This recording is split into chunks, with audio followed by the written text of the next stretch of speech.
Today, I'm going to teach you the top 9 ways that mortgage lenders rip people off. Make sure you stick around to hear about the rip-off tactic I call the smash and grab.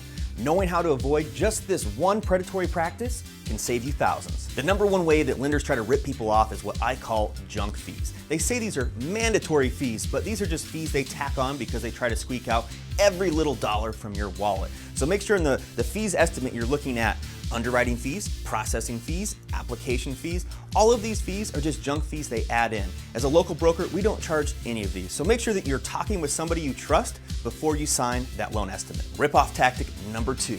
I call this rate dancing. This is when the rate question comes up and you're asking your loan officer, hey, what rate am I gonna get? And they tell you, you know what? It's too early in the process for us to discuss that. Once it gets time to lock your loan, then we'll talk about what rates are gonna be, because you know what? They change daily. No, this is a huge red flag. Your loan officer should be able to give you a good faith quote up front based off of 2 days rates, exactly from the rate sheet, no padding involved. So if somebody's dancing around that rate question, that's a big red flag and you probably wanna go somewhere else. The next rip-off tactic is exactly the opposite of the one before, and this one is called rate sniping. This is when you ask about rate and the lender tells you a rate that is just obscenely low, way lower than everybody else. And they do this to get you to stop shopping and searching what else is out there. And they can do this because they can tell you whatever they want on the phone until your rate's locked in. It doesn't matter. So if somebody's giving you a super low rate, the tactic they'll use is this rate sniping, and then when it's time to lock, they'll just tell you that rates changed and that rate they told you is gonna be much higher down the road,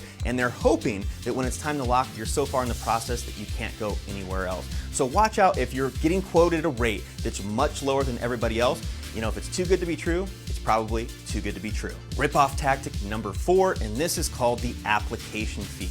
If somebody says, hey, to get started, you need to fill out this form and you need to pay this application fee, that is a big red flag to turn around and go somewhere else, because a good lender is never gonna charge you any upfront fees. It should be completely free to do your application. So why do they do this? They do this to wanna lock you in and tell you, hey, this is just standard operating practice. If you wanna work with us, you gotta pay this application fee, because they know you're less likely to go somewhere else. So if someone's trying to charge you this application fee, that is a rip-off tactic. Do not pay it, and I would highly recommend that you work with somebody else, preferably local. Rip-off tactic number 5, and this is what I call me.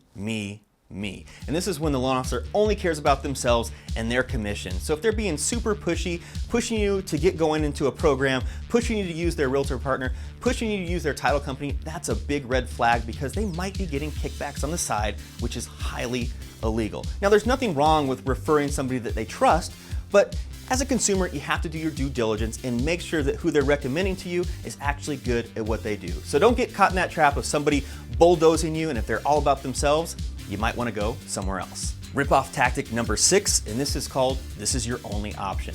So if a loan officer is telling you, hey, this is the only thing that we have, you have to qualify for this, you have to do this, this is the only way to do it, that's a big red flag, because that means they only have one program that is offered. You want to make sure you're working with a lender that has multiple lenders, they're working with multiple programs, so they can find the one that suits your situation the best. Because if you just get pushed into one size fits all box, you're most likely going to be paying much more in rate and fees compared to if you found a program that was perfect for your situation. So make sure you're working with somebody local that has multiple programs and can find the best one for you. Rip-off tactic number 7, and this is called blame the loan estimate. So this happens when a loan officer quotes you something on the phone or in an email, but then at the closing table, the numbers are drastically different, usually higher than what they quoted.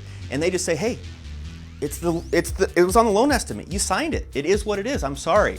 And they do this because they know that most consumers cannot read a loan estimate, because most loan officers can't read a loan estimate. They're like written in Latin.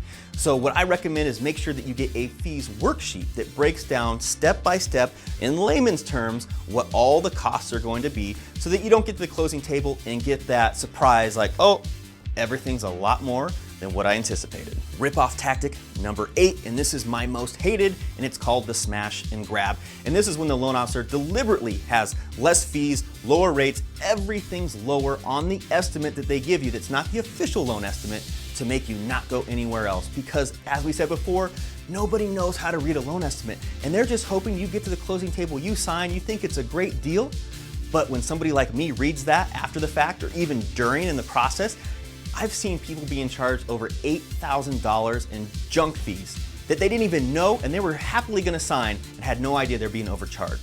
So make sure that you don't fall for the smash and grab, know all the fees up front, and do not sign anything until you know exactly where all your money is going. Rip-off tactic number 9, and this is called you signed the paperwork. So let's say you're going through the process and then something just seems a little off and you start asking questions and the loan officer is like, hey, you signed the paperwork, it is what it is, you have to move forward.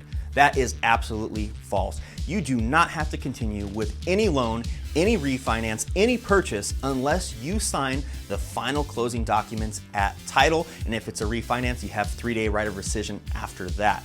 So don't let anybody strong arm you into saying you have to continue with them or with this deal unless you've already signed at title. You always have an option to get a second opinion and go somewhere else. So just make sure you're working with somebody that you trust and you know all the numbers up front before signing that final document at closing, because before then, you're not locked in. Now you know what to look out for when you're shopping for a home loan to make sure that you don't get ripped off.